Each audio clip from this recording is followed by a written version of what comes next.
Doom is video games. That's one of the later chapters.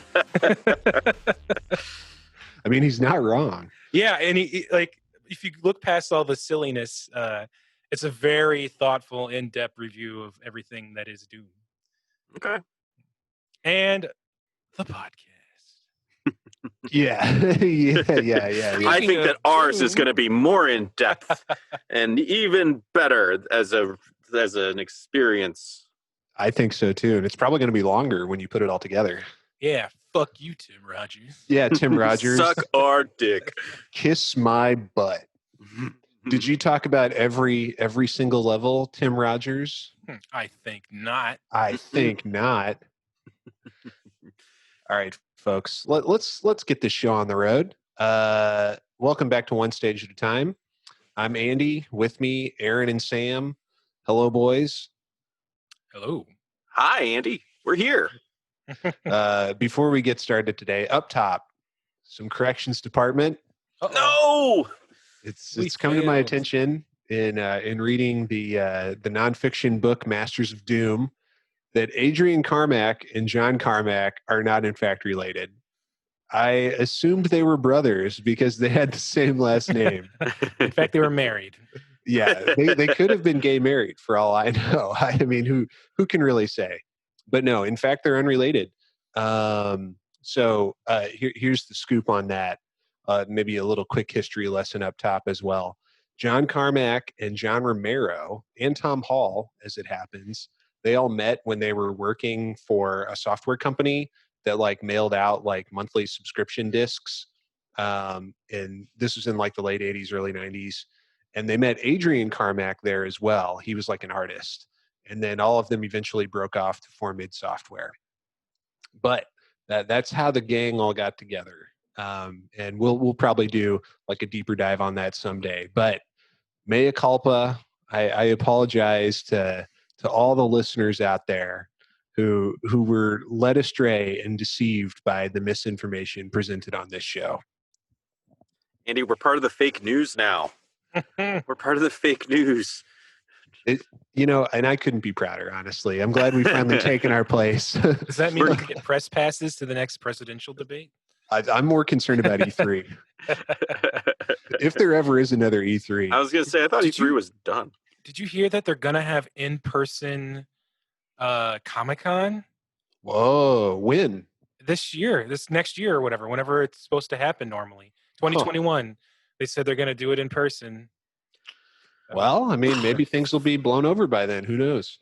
And maybe they're like planning for it, but I don't know. I didn't see a single positive reaction to the news. Well, I was thinking because they canceled E3 this year, right? Because of Corona, but also has E3. I feel like it's been slowly dying for like a number of years now. It's turning into a indie dev,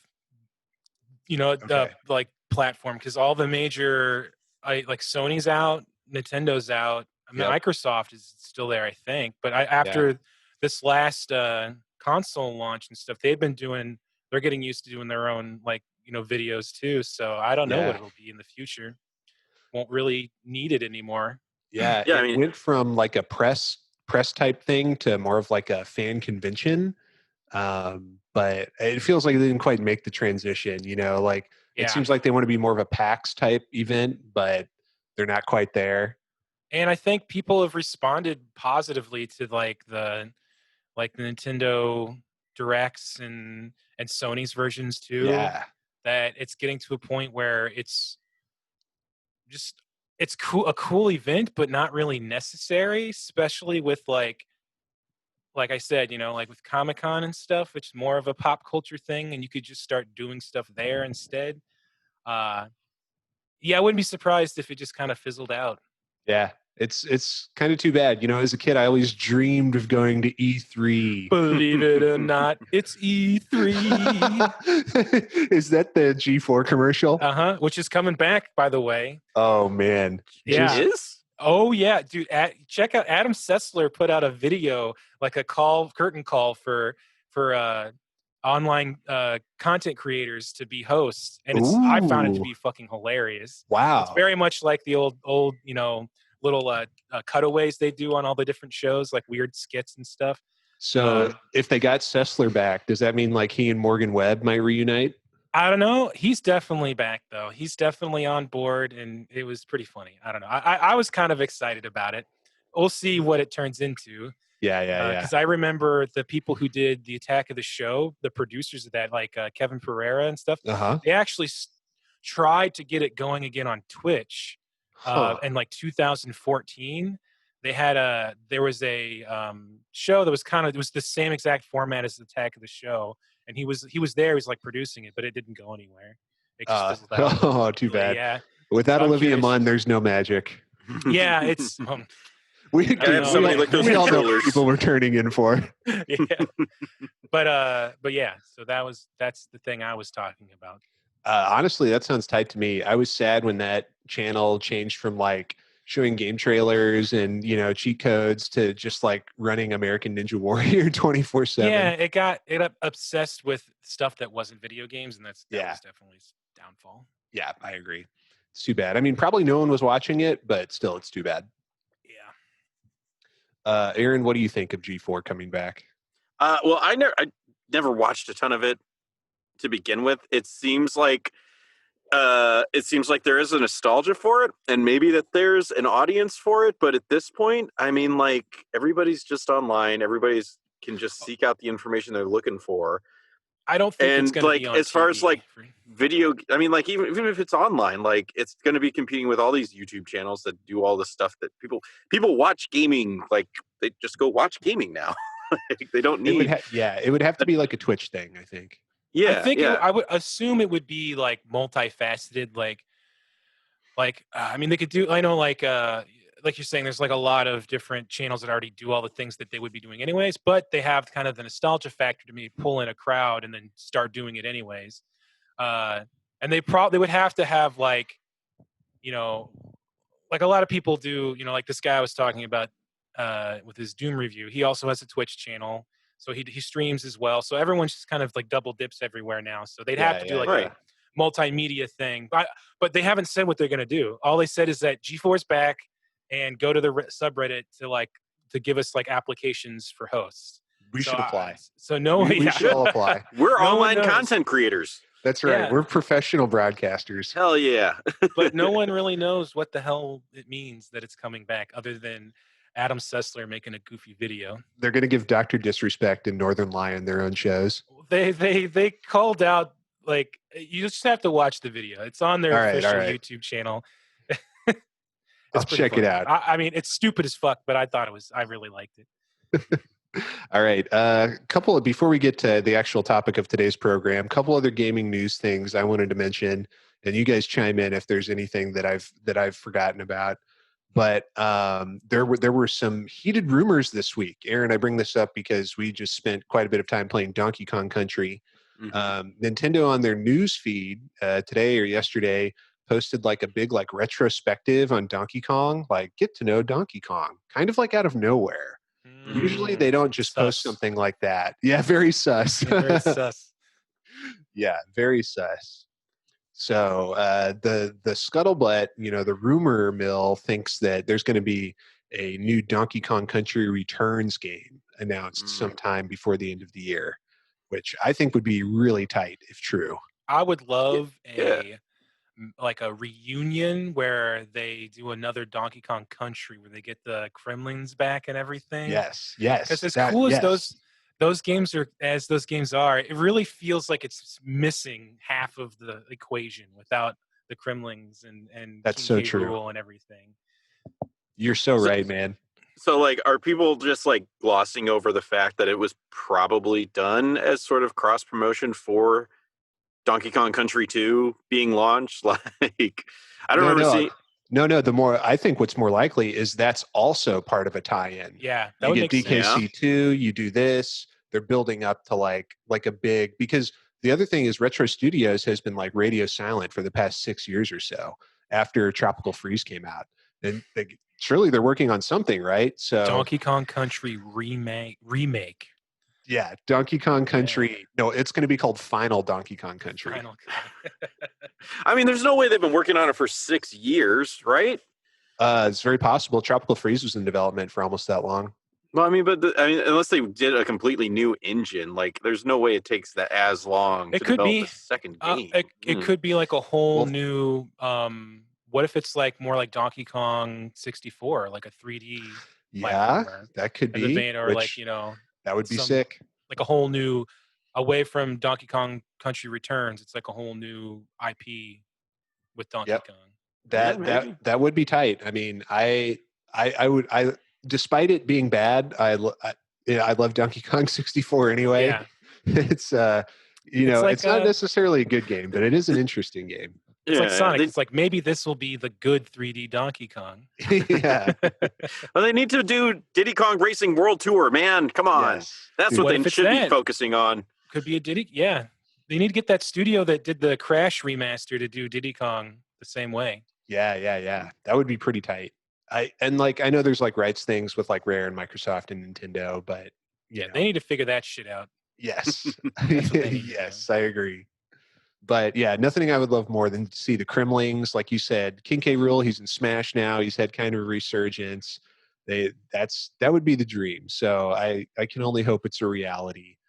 A lot of gaming news came out over the weekend. The one other thing I wanted to mention, and then I'll see what you're thinking about, Sam, was Nintendo. By the time listeners you hear this, that'll already have been announced. But tomorrow, Nintendo is going to announce, and by tomorrow I mean the 1st of October, they're going to announce a new Smash fighter for like the next round of Smash fighters. No one knows who it is. Like, people think it's going to be like Rayman or Crash Bandicoot.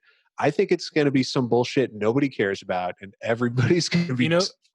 I think you hit the nail on the head, man. I still think there's a chance that Travis Touchdown will be a fighter.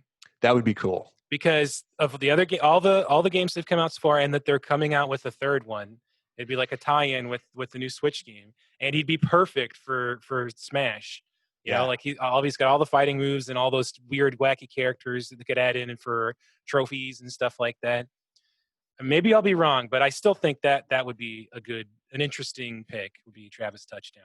It makes a lot of sense to me. Like you said, with it coming out on Switch, and like the first one was like a Wii exclusive, so they have like that relationship. I really liked the first Wii one, although it's been probably like 15 years since I played it. This is the No More Heroes, right? Yeah, the goofy ass assassin game with the lightsaber. Yeah. Mm-hmm. Yep.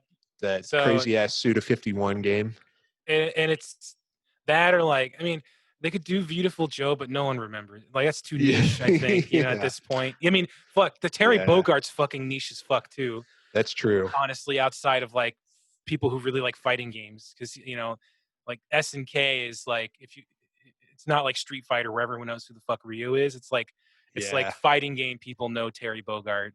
Right. So that was kind of a deep cut. So maybe it could be something, who knows? It could be another thing that I'm just going to get my dartboard that has all of the Fire Emblem characters on it. I'm just going to huck a dart at it. And there it is. Dude, yeah, it's going to be some Fire Emblem anime bullshit or possibly a Pokemon.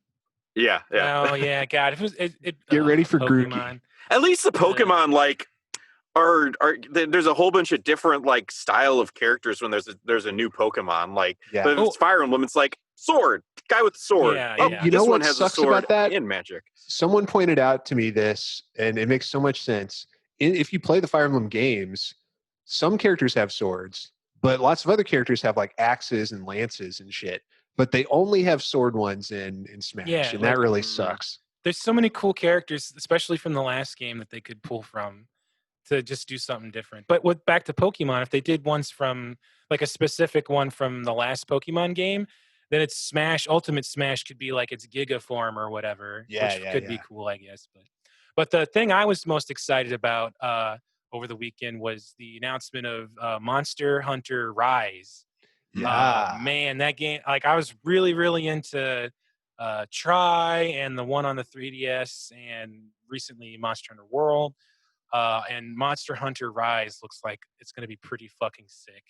I haven't played any of those games, but my understanding is like you just spend all your time trying to kill these big fucking monsters.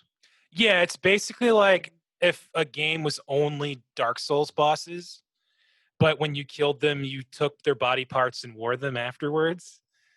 It sounds pretty sick. But all the parts, the armor, all have certain bonuses and weaknesses, and the enemies all have like real strong elemental weaknesses.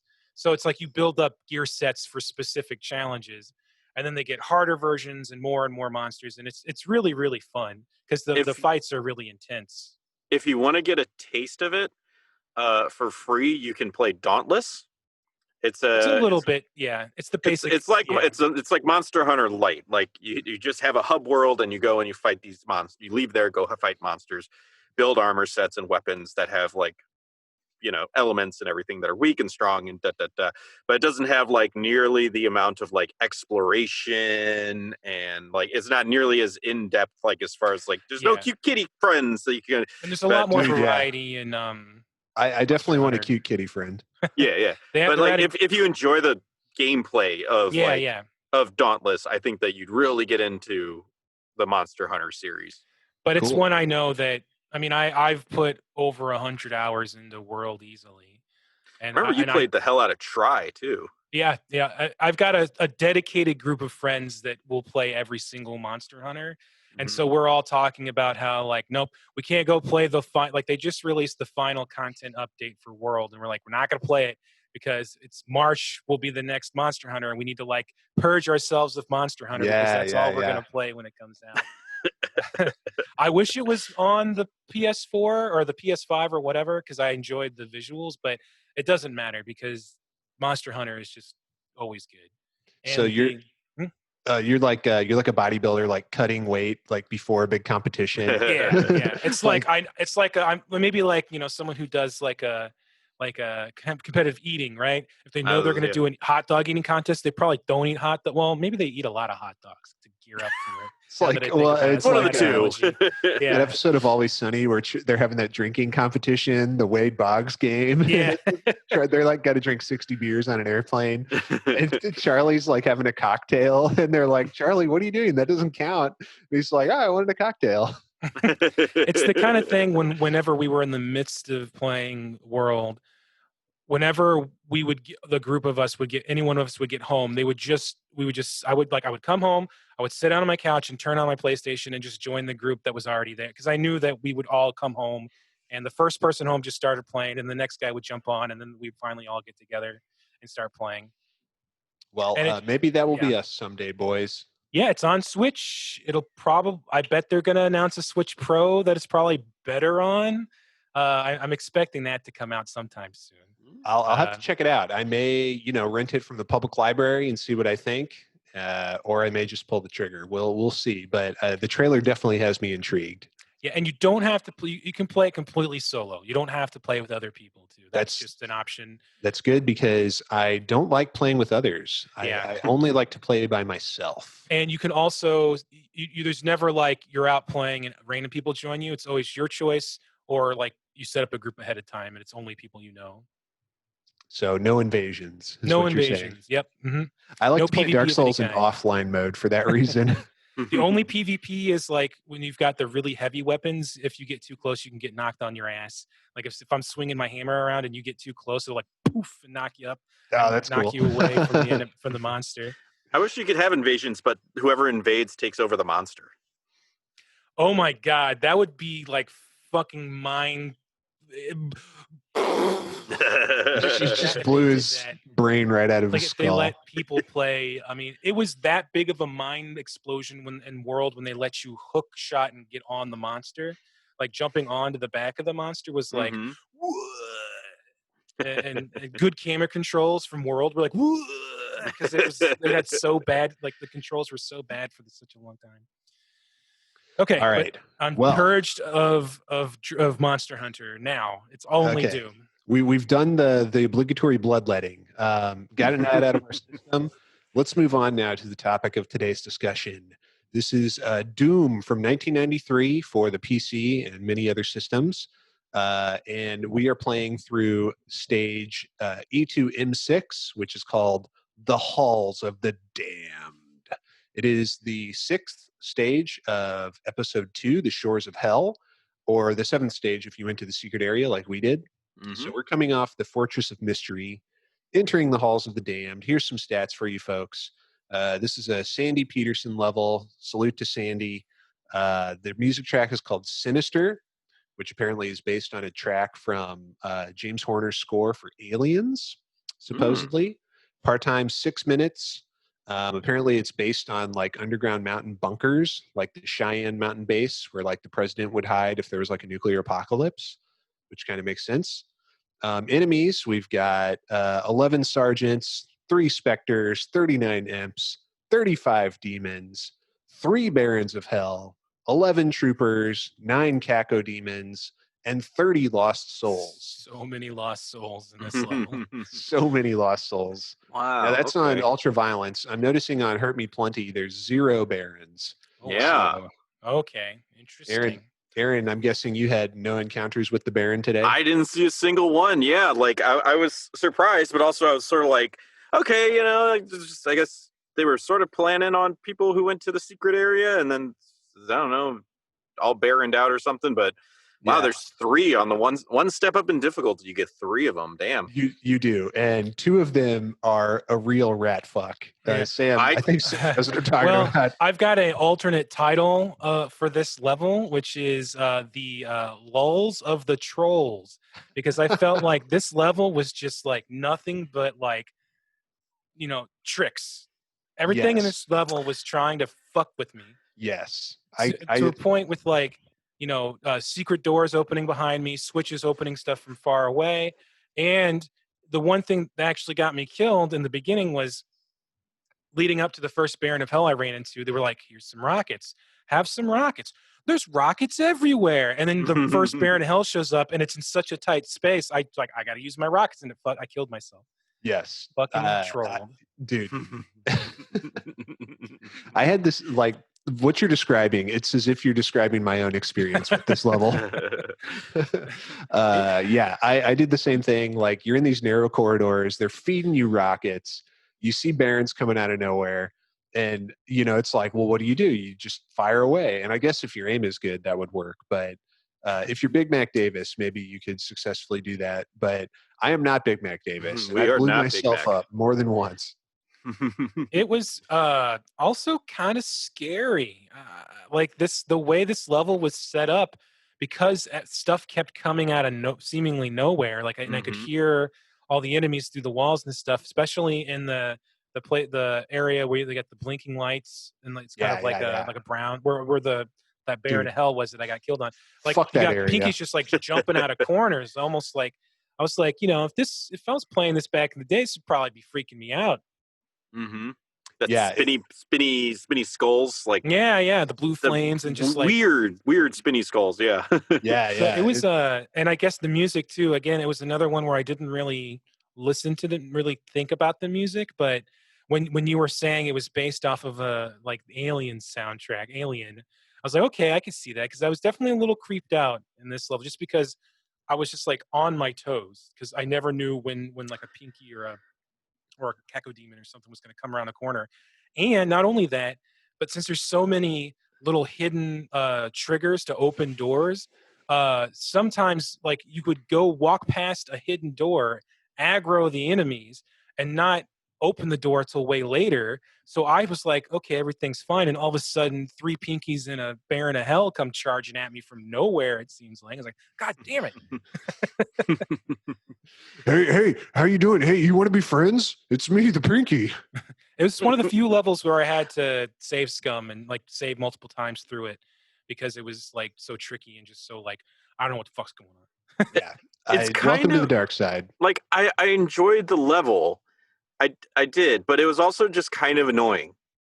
Like all the darkness and all the stuff that just pops out from behind you over and over again, and it just kind of got on my nerves. And I also was playing on in the middle of the day on my TV, and the glare made it just the room being kind of bright made it made it so much worse. All the darkness, I couldn't see shit. Because you've got, if I recall correctly, you've got a big window facing your TV. Yeah, and like, you know, you pull the blinds, but it still gets pretty bright in there. This part that Big Mac's on right now really irritated me, because I walked in, activated everything, and tried backing out, but got crushed to death by the wall coming down. Oh, so many trolly things. For the listeners at home, the structure of this stage is you start in this kind of open area with some nukage. You go inside this complex. It's all these narrow halls, very stark and white and industrial. And gradually you get deeper into it and the stage becomes creepier. There's more darkness. There's like vine walls. It's as if it becomes more hellish the deeper you go.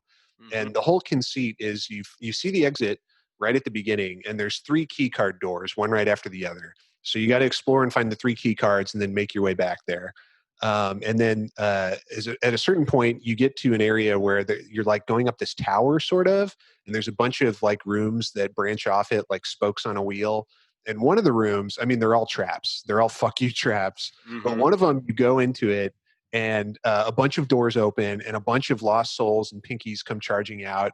And if you try to like back up, the door is closed behind you. And not only that, there's like a crusher ceiling that comes down and crushes you, which is just a truly like elegant trap from Sandy Peterson. Yeah. It got me good. That's for sure. Me too. One minor note was kind of frustrating. I 100%ed enemy kills. I 100%ed secrets, but I missed 2 items. Dude, me too. Yeah. Just 2. Yeah. Same thing. I don't know where I missed them. We played the exact same game this time. Well, the items include like ammo and stuff, right? Not so. I think ammo boxes. I think. Yeah. It's like certain kinds of pickups count. Okay, I thought we said a while ago that I thought we ammo was included in that, and if you didn't pick them all up because your ammo was full, then that counts against you. Yeah. And I checked that. And it wasn't the case on everything. I think like regular little shells on the ground and shotguns that are dropped don't count. But it's I kind think, of finicky. But maybe like big boxes of ammo and ammo bags and stuff, I think do count. And I think if you're full and you walk over something, it still counts towards the total. Like it's as if you picked it up. So I don't think you have to like waste ammo and then pick it up just to do it. But I think, like Sam was saying, only items of like a certain size will actually count towards the total. So, like the big health packs or like the big ammo boxes. So we're seeing something right now that really took me by surprise. Oh, that's lulls of the trolls. Yep. Do you want to describe the scene for our listeners, Aaron? Well, we've seen the exit already in this game or in this level. At least we thought we did. So we see a door that looks like it could be the exit after we open the blue one, and then there's more doors with keys, and you're like, okay, so that's the exit right there. But then as you're exploring, you come across an exit. Not only that, it's an exit that's behind a key. Like you have to use the orange or yellow key to get into this room, and you open up this room and it says exit, and you open up the exit door and there's a button to press right there. And you're like, fuck, all right, I guess this is actually the end. And you press it. You guys like, I like buttons. Yeah. He presses it and the floor drops out beneath him and he falls into a pit with a bunch of monsters who fucking try to eat his face. I thought it was great. I loved it. I laughed when it happened. Yeah, it's fantastic. Make a mod you motherfuckers, you got me. That replaces all the Caco demons down there with the smirking face of Sandy Peterson. He's like, hey, have you heard about the Church of Mormon? Or what's his name from Newman, the guy who played Newman. Oh yeah. From Jurassic Park. Wayne Knight going He didn't say the magic word. Yeah, see, there's so many things in this level that were just fucking trolling me, and it was great. Like that was the theme I felt for this level was we're going to trick the player as much as we can. Yeah, because I don't think we've had it a few times where you go into the exit lobby and then there's like an imp or something in there, but I don't think we've ever had it where it's labeled exit and it's not the exit. Mm-hmm. I think it's the only time in this game. I even tried to like run and jump and hit the button. I did that too. But it didn't work. I also, right here actually in the video, there's this hallway with 3 doors that kind of go long ways into the down the corridor. I found a interesting glitch on my copy of the game where if I ran down that hallway, but kind of at an angle with my back to the wall, I went twice as fast. Oh, I've heard tell about this. only in that section. I couldn't duplicate it anywhere else. But I did it like 3 or 4 times to see if I was crazy or not. But yeah, if I kind of like turned to the side and put my back to the wall and sprinted, it would go like for a little bit at normal speed and then just boom, double speed, zoom down the corridor. It was weird. Yeah. Some kind of weird, I bet used in speed runs somehow kind of glitch. Right. It felt like. Indeed it is. I've heard tales of this and I've seen it demonstrated in speed runs before. I don't fully understand what's happening, but I think it's some kind of exploit in the game's physics. In a lot of games, when you move diagonally, the game compensates by having you move at the same speed that you would when you're going forward. You're just doing it in a diagonal direction. So that like, imagine you're walking forward and you're going at X speed.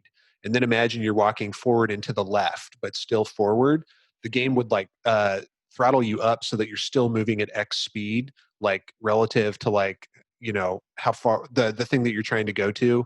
So a lot of games do this, but I think in Doom and others, you can exploit it to where if you run at an angle always diagonally, you actually go a lot faster. And I'm not, totally sure, like I said, like how it works in the programming or the physics or how to trigger it. But it's something along those lines is what's happening, I believe. Some kind of weird multiplication error, like maybe like Yeah. you start going faster, and then it's like, well, let's match the speed you would be going, and then it just goes. Yeah, exactly. Maybe some kind of weird thing. It was kind of stupid. Mini PC games. Because it only happened to like go down one hallway, but it was kind of cool. It was like, ooh, hacker man's. You're like typing on the keyboard. Yes, I'm hacking the game. Something I wanted to mention. Have you guys ever punched the fucking Lost Souls or Souls of the Damned or whatever they are? No, I haven't been brave enough. It's so satisfying. They go flying across the room and explode, and it's so much fun. You fly the other way now. So definitely try it if you get the chance.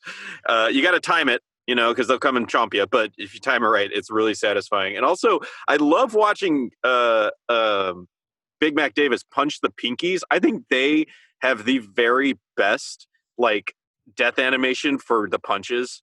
Like it literally looks like you're punching their face in, and they're like, "Ugh!" Yeah, it's so fun to watch. It's very satisfying. I did that a little more this time around with success.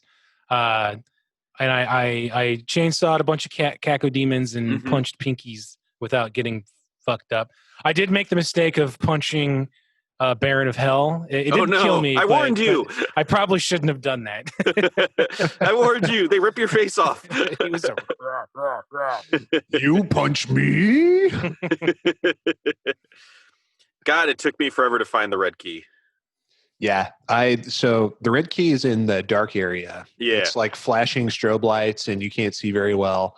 There are like night vision goggles, but I didn't know where they were the first time I attempted it. So I was just flying blind, just like wandering around, just like chain gunning anything. If there's like a little reticle on the switch that turns red if there's an enemy in front of you. Mm-hmm. So I was just like blasting away. Then I got killed, of course. But then, later I discovered that, you can strategically use night vision goggles to make it a lot easier. I kept running out of the night vision goggles. I eventually had to do the method that Sam recommended which hugging the left wall. Hug the left wall. Yeah, always go left. Mm-hmm. That eventually got me there. And it's not only dark, but it's a maze, like an intentional maze with lots of dead ends. So, and then most of the dead ends have like a pinky or an imp waiting for you. Mm-hmm. And on Ultraviolence, when you go around a certain corner, you hear a door like shutter open, like a Star Trek door. And it's like, oh shit, oh shit, oh shit. What just fucking happened? It turns out like a Baron of Hell and a bunch more Pinkies were just released into the maze to just show you a truly bad time. Luckily, I found are there multiple night vision goggles? I think there are. Yeah, there are. Yeah, there are. There's both one in that Cacodemon side room that like looks like a little computer room. There's one in there. There's one in the maze, and then there's another one in like the tower area. Yeah, I think every time after I died the first time that I ended up in a dark, annoying area, I luckily had just found the night vision goggles. So I didn't have too much trouble with that exact moment you were talking about where the Pinkies and the Baron of Hell just came stomping in. I was like, oh, I was literally like, oh, Let me take care of this real quick. So that's the red key area. We said the yellow key area is like the tower with all the traps and the ceiling that tries to crush you and the fake exit. The blue key is just in like the industrial hallways, kind of pretty soon after you start the stage. But really, you can kind of do the different segments in whichever order you kind of choose. So like I ended up doing it in a slightly different order than Big Mac Davis does it. But no matter what you do, after you get all the keys, you got to make your way back to the start because that's where you have to use all three of them in succession to exit the stage. Mm-hmm. And on your way back there, you can't help but pass through some of the hallways you started from. And at this point, more traps have been activated. And on Ultraviolence, like 10 Pinkies and 2 Barons of Hell are suddenly in these really narrow corridors. There was definitely a point where I was backtracking and I was like, oh, there are a lot of Pinkies in this room all of a sudden. So, okay. What are our final thoughts on this stage? What did you think overall of the, what's this one called? I forget. Halls of the Damned. Halls of the Damned. And what an appropriate name. I liked it a lot. It was a lot of fun. Like I said, I was on edge the whole time, which was enjoyable. I never got really frustrated other than the time I got crushed on accident. It wasn't so sprawling that restarting was a bother. So I enjoyed it. I had a lot of fun. Aaron? I pretty much agree. I had a lot of fun with it too. I think that the maze was a little bit much, but like on the whole, like the enemy surprises and all that, and the trolly nature of it was really enjoyable. Yeah. I want to point out my favorite part of the level is like the room with a no man sign. Yeah. It's like a circle with a line through a human. No I humans don't know allowed. if it's meant to be like, danger like for the facility, or if it was like a joke that the demons put that up. That's like the demon clubhouse. No girls allowed. No Doom guys allowed. I did enjoy that, and it's appropriate that sign is right before the "fuck you" trap tower. Yes. I think another thing I'm starting to like is that as the game is progressing, that there's just a constant high level, like way more enemies to fight all the time. Yep. Which I'm enjoying a lot. I think that's part of why I'm enjoying these levels more, is that I feel like I'm getting better at the game, but they're increasing the difficulty with me getting better. So it's never feeling like I'm just destroying everything. Yeah, it's like an arcade action feeling. It's, there's a difference between like a game like Doom or Wolfenstein and how they feel compared to like a Call of Duty or a GoldenEye or something like that. It's just way more fast paced and frenetic. Just to bring it back to the beginning, the Tim Rogers review mentions that Doom has 2 stages, search and destroy, and you're constantly cycling between the two. And it's a perfect balance of these things that make Doom so good. Is that if you think about it, when you go into a room, a billion Pinkies, you're destroy, and then you eventually switch gears back into searching and exploration. And this level does a really good job of that.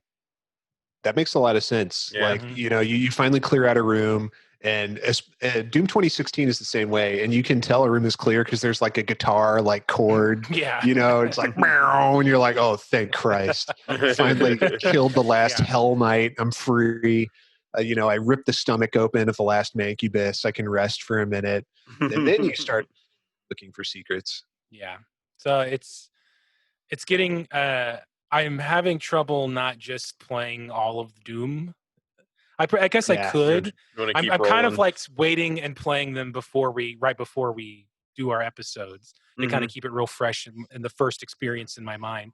Yeah. I keep going back and playing the first chapter episode when I get that feeling, but what I really want to do is just keep playing.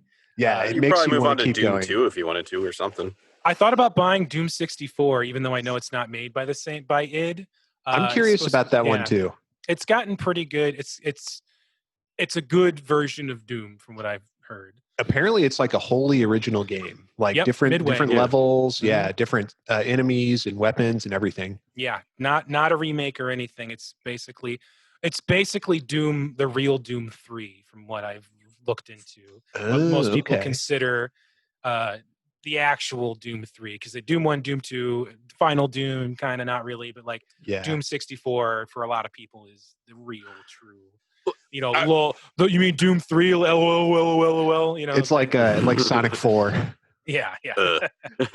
I gotta admit, like when I found out that there was a Doom 64, because I didn't know that existed for a long time. I was like, it's for the best that it's the same as Doom 1 and 2, like as far as graphics and controls and all that. But I was like, oh, cool, they made one for the N64, so it's probably got 3D graphics and everything, and like actual polygons and stuff like that. And I was a little like surprised to see it like, oh, well, it's kind of like okay. It reminds me of like Donkey Kong, where like the sprites look like they were kind of claymated. Like if you look at the sprites, they're like a weird. They're not the same kind of sprites as the original Doom, but they look almost like photos of models. It was weird. A weird choice that Doom Guy has to collect 100 golden bananas in that one. Well, I'll give my thoughts as well. I pretty much agree with you fellas. I like this stage a lot. It was very difficult because of all the traps. One of the hardest ones so far and the most nerve-wracking. Like I felt uncomfortable playing it. But, you know, almost like La Mulana, I enjoy how much it's tricking me because the tricks are all really like funny and like kind of elegantly designed.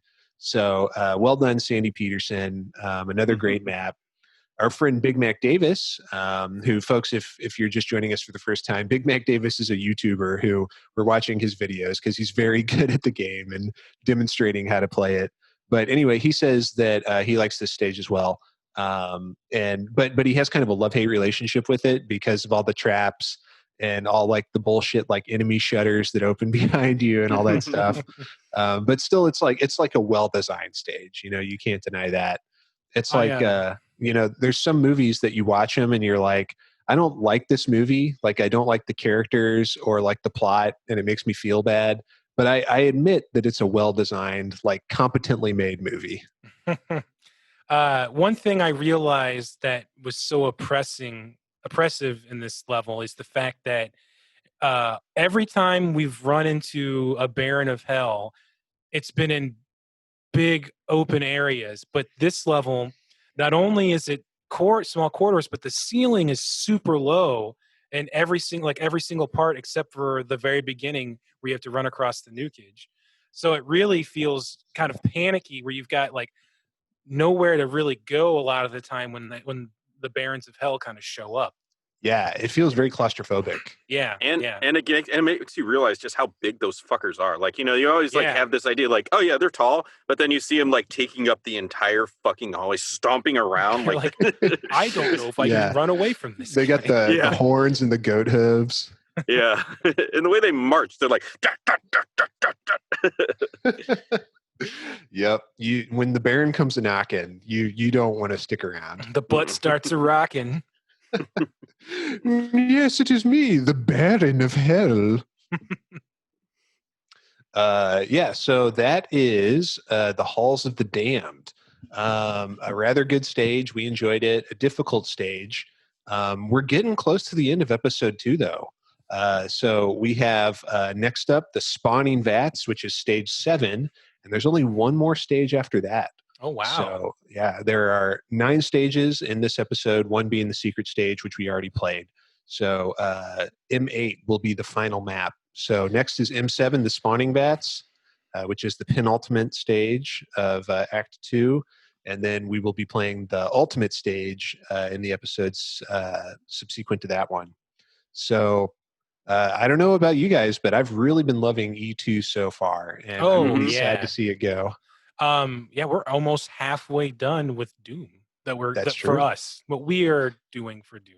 Right, because we will be playing episode 4, the apocryphal episode, Thy Flesh Consumed, which I have played before on Hurt Me Plenty, and I am not looking forward to playing on Ultraviolence. Apparently, I didn't realize this. I learned this. Do you remember who American McGee is? Yep.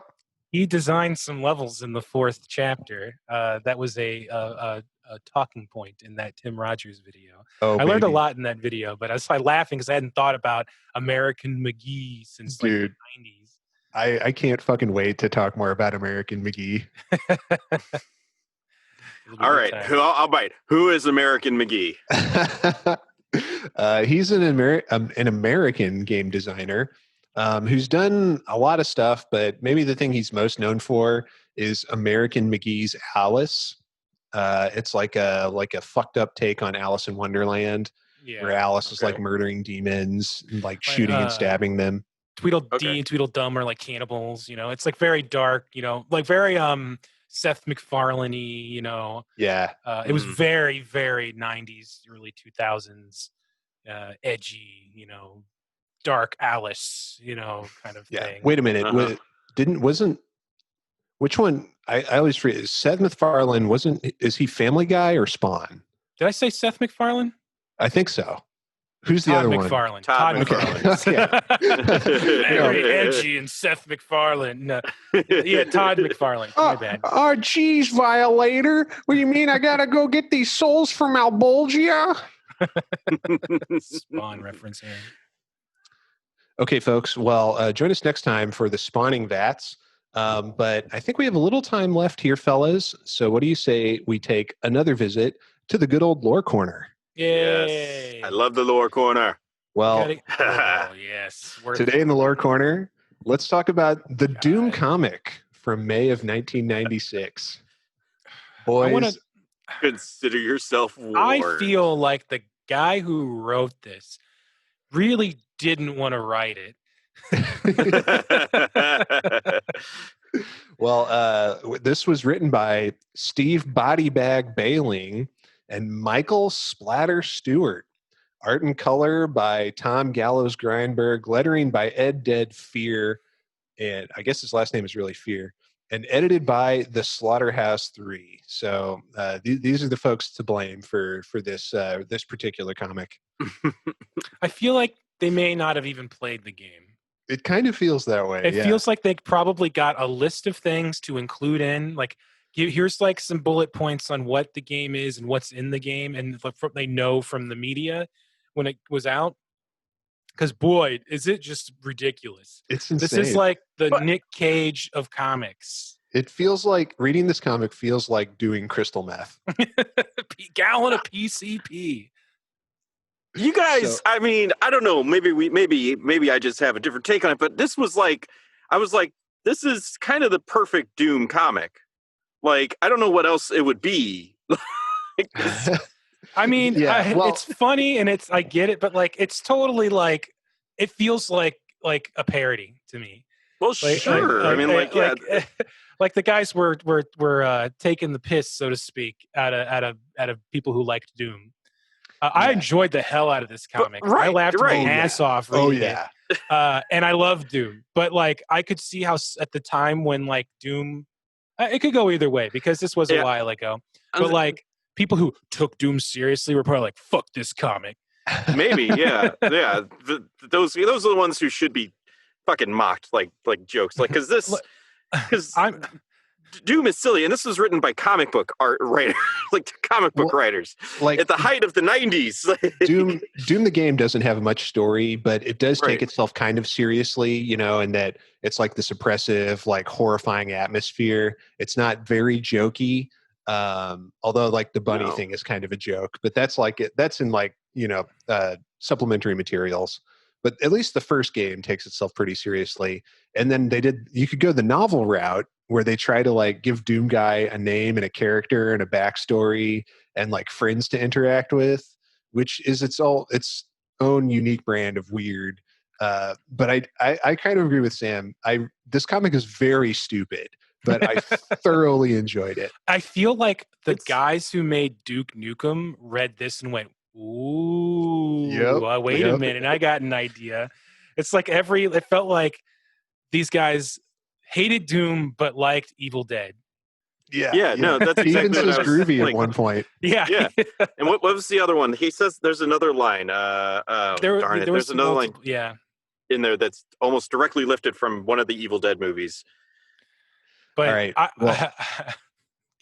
let's set the stage here. So this is supposedly an adaptation of Doomguy's adventures on Mars or Phobos space. It's not really clear.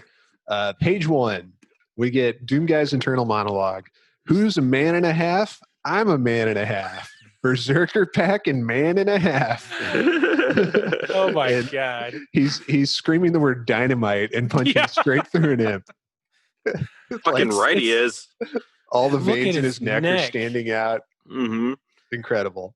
And you know what? When I realized he was all this goofiness at the beginning, he's like, okay, he's berserker mode. Yeah. Mm-hmm. But then it doesn't get any much better after it wears off. I am shocked he didn't fuck the guns when he found them in this comic. You know, I guarantee they pitched that and the editors were like, no, you can't have him fuck when he the picks gun. up this gun, he's got this just full-on erection and it's huge and it's glorious. His penis is rifled from fucking so many guns. Oh shit. Like a duck. I love that. Like a duck. Oh God. Yeah, it's just there's so many like it's silly, but it's also just so poorly written. Like to a point where it just like, you know, it's got the good, bad, mediocre, bad, and just goes whoop right back into good again because it's so funny. Like it's so ridiculous. It's just like, what is going on? And this is like a coke binged comic book writing session is what it feels like.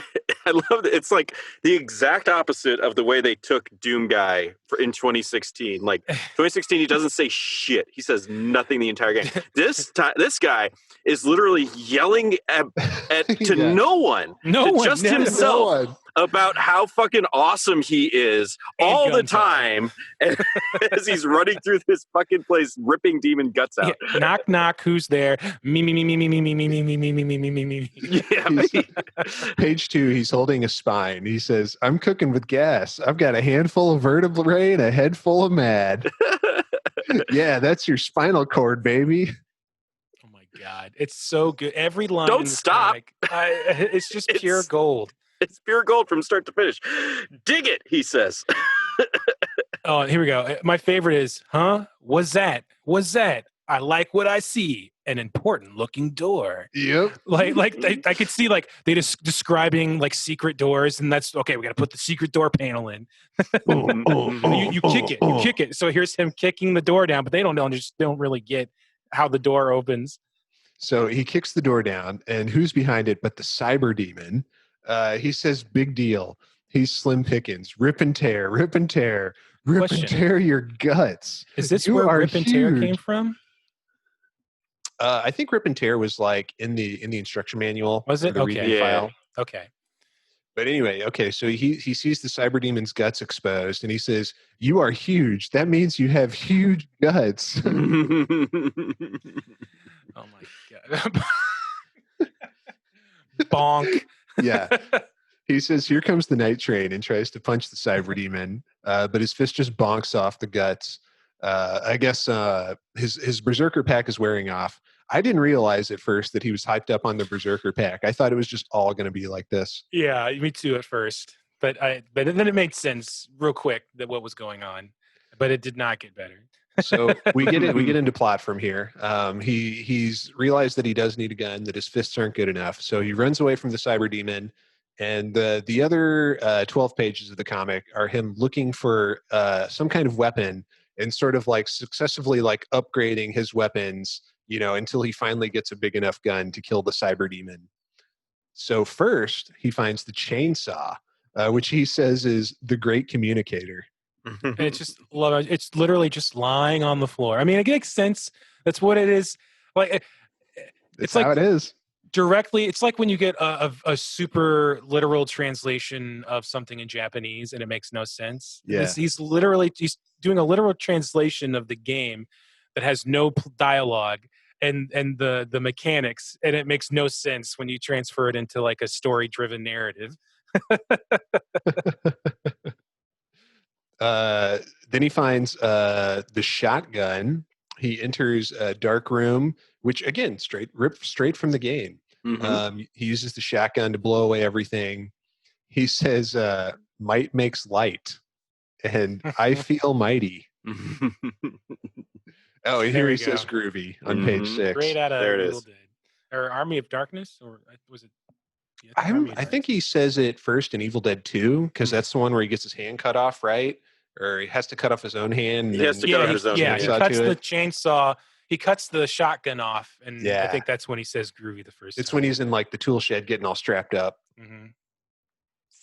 I love this line. At this particular moment in time, I don't believe I have a healthier or more deeply felt respect for any object in the universe than this year's shotgun.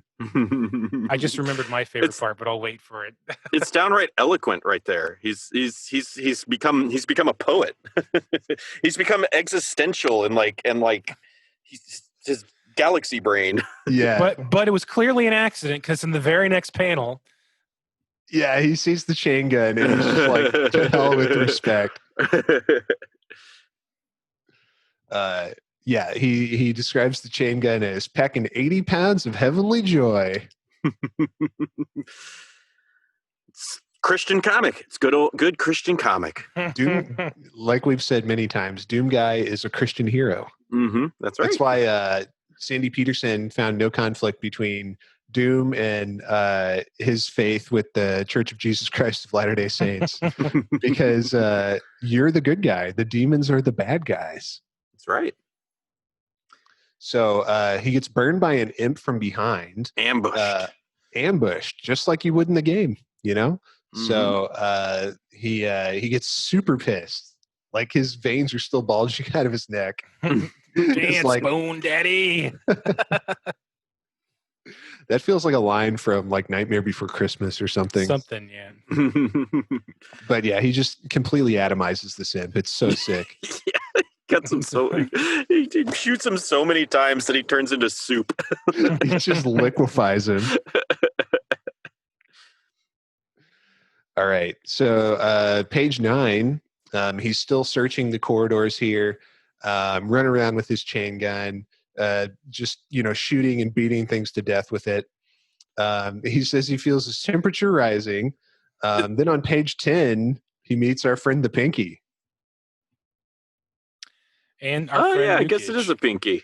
Mm-hmm. Huh. A little hard to tell. Yeah, and he's so huge. Yeah. But like with his hunched over posture and like the horns. Yeah. And he's charging into him. I need to see that strong, firm buttocks, though. That's what. That's the real tell of the Pinky for me. That's how you can tell. So then he falls into some nukage. He manages to shoot the Pinky to death, but he falls into this toxic waste. And then he suddenly waxes ecological for a moment. Yeah, man. It reminds me of like late 80s cartoons where they started to enforce you had to have an educational aspect to all your cartoons. So they all had some environmental message at the end of it, like Ninja Turtles, turn off the water when you brush your teeth, like shit like that.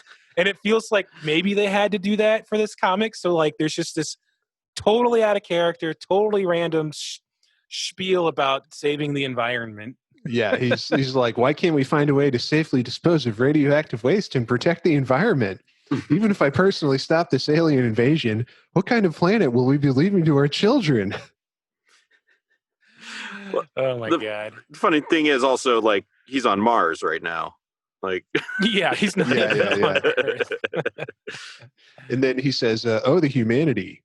The humanity, my big gun is out of bullets. I can't believe it. So just immediately switching gears, just like the game, the pace never lets up. You don't have time to stop and consider the implications of what you're doing. Really, this is a comic it's a metaphor for adult HDD, he's got adult ADHD. It works on a lot of levels. It's like the horror of that. So he takes a teleporter pad, another game reference. Mm-hmm. And he sees the plasma rifle, which he is all about. He says, "All right then." Yeah. All right then. I like the Kanko demons in this paint. Yeah, they look great. They look pretty spot on, I think. We don't get to see them from behind, unfortunately. No we don't get to see that double cloaca. I love he calls them sweet. He says, "Sweet Christmas, big mouth floating thingies. It's always something. It's always something. We've got some good Krakoom sound effects as they're shooting these pink energy balls at him. He does get the plasma cannon. He says, "Ooh, I like it. The sugar sweet kiss of heavy ordnance." Oh, man. So he's on his way. He gets into like a barrel area, gets ambushed by a specter, eventually just blows up all the barrels to kill him. Again, just talking to himself and announcing everything he's doing as he's doing it. Blew up that specter real good. Real good. It's a fantastic comic. I'm just imagining our Doom guy in the game just like having a running commentary of everything he's doing now. That's it. Hail to the chief. That's it. Yeah. It's an Evil Dead, right? Yeah. No, he says hail to the king. That's what it says. Yeah, at the end of Army of Darkness, when he's back in the present day working at S-Mart, he's like, in my own way, or no, he's like, back then I could have been king, but here in my own way, I am king. And then he goes, hail. Yeah. Okay. I still think it's a reference. It counts. It's close enough. It's close. Yeah. I'm sure that the authors of this comic were big Evil Dead fans. Agreed. There's no way they weren't. There's no they turned him into Ash. Yeah, this panel is very confusing. Yeah, there's a lot going on here. He's like, he gets into this room and he sees the biggest gun of all, the BFG 9000, and he's got to like fight his way through like a horde of demons to get there. So he's like shooting and punching, and just the demons are infighting apparently, because we see demons kind of tearing each other up. But it's a cool panel. I mean, there's lots of like blood and guts gushing out everywhere. And I mean, there's also some other Doom, like some other Marines, like not like there's demon infighting, but like there's some like not discolored Marines wearing their green armor in there, right? I think they're supposed to be like the zombie soldiers, I think, are the guys with shotguns, and I think the regular soldiers with machine guns are possessed. I think so, yeah. So I think they're supposed to be. I think that's the difference. Because when he says zombies, he's like, gun, but not good enough. It's a shotgun, I believe, he gets from them. So I think maybe that's the sergeants or whatever. Yeah. Because at first I thought, before I noticed his brains were getting blown out, I thought this was supposed to be the Doom guy in the bottom left. And they just were so bad about doing this comic that he doesn't even look like him. He's got like a goatee. But then I realized it's like he's looking into the chaos. Right. So and he's then looking finally and he walking sees through it on the second panel. Yeah, because the BFG is in different places. Yeah. It's like, and then you see it reflected in his eye. That's kind of a nice touch. Yeah. This is like the scene in Doom, the Doom movie, right? Where you get this one section of first person view. So like the left panel is the first person view of this issue. It's a Carl Urban cam. Yeah. All right. Well, so he does it. He gets the BFG 9000, waxes poetic again. Death surrounds me, yet in my head I hear something that sounds like angels. Lo, I have found the holy grail of firepower. Mine eyes can but weep as they bear witness to the majesty, the BFG 9000. Then he fucks it. Yeah, this would be where he fucks This is where he fucks it, yeah. I like that it has like the shoulder mount. Mm-hmm. Yeah, it reminds me of Alien, kind of, or Aliens, with the big pulse rifles that they have on basically camera dollies, like ones on there. Yeah, he says he actually says, "I stride knee deep through the dead." Reference to the game. And then he has his rematch with the Cyber Demon. So although the Cyber Demon struggles in vain, Doom Guy unleashes something that doesn't look at all like the BFG firing. I was really confused as to what was going on here. I'm guessing it shoots kind of like a machine gun or a giant shotgun, because I'm guessing all the little black circles are where it hits. Yeah, but that's definitely not how it works in the game. That's Yeah. It feels like the authors like didn't know how the BFG worked, or they like ran out of time or something, because this, I think, is maybe the lamest page in the comic. I really wanted like a more satisfying and explosive death for the Cyber Demon. This would have been a good chain gun death. Yeah. But it's not a very good BFG death. Right. Yeah, because he's riddled with holes, but in the game, the BFG is like pure energy. It's just like a big like orb of energy that just melts things. I love that. I also love that it's like the sound. They wrote out the sound that the gun was making. They and did a then pretty. Oh, sorry. That bullets feels everywhere. realistic. I feel like they did a really good job of like the sound effects, like the door opening and closing. I thought was really good. Like, I agree, dude. This is like classic '90s comic sound effects. Oh, They're hell just yeah. not the same anymore. I loved that, but I was just like, that doesn't match up to bullets at all. Yeah, it's weird because the zwoosh is more like what the sound the actual gun makes in the game. But then, it's just like a bunch of bullet holes. So, I don't know. It feels like they ran out of time on this panel, or just, I don't know, they didn't fucking care or something. It's just so strange how like they have all this stuff and all of it's very, very like to the point from the game. Like it's pretty faithful adaptation, except they fuck up the BFG. Like they fuck it up hard. Like it's just so bizarre. So bizarre. I like that one of the bullets is going right into his dick. Yeah, right in his dick. I stared at this page for so long trying to figure out what I was looking at. Like, there's got to be what is happening? Like, blows your arms off. That's it. And gives you a bunch of nipples. We needed like one more page, to really give us more gruesome detail about the Cyber Demons ending. Well, so that brings us to the end. Doom Guy pontificates that victory is mine, yet Earth remains besieged by creatures unspeakably foul. It will take a strong man to bring the light of freedom back to this planet. A strong man with the biggest, baddest gun in the world. Amen to that. I want to point out, it blew him off his legs. I didn't notice that before. In the background, in the last panel on the right, his legs are standing up in the background. That's kind of cool. All right. Yeah, they don't look anything like his legs do in the panel next to him. Wonder if that's just like the stumps that have fallen off or something. I don't know. But I just realized, it blew him off his legs. Yeah. Something. Well, I've changed my mind. I hate this comic now. But folks, that is the Doom comic from 1996.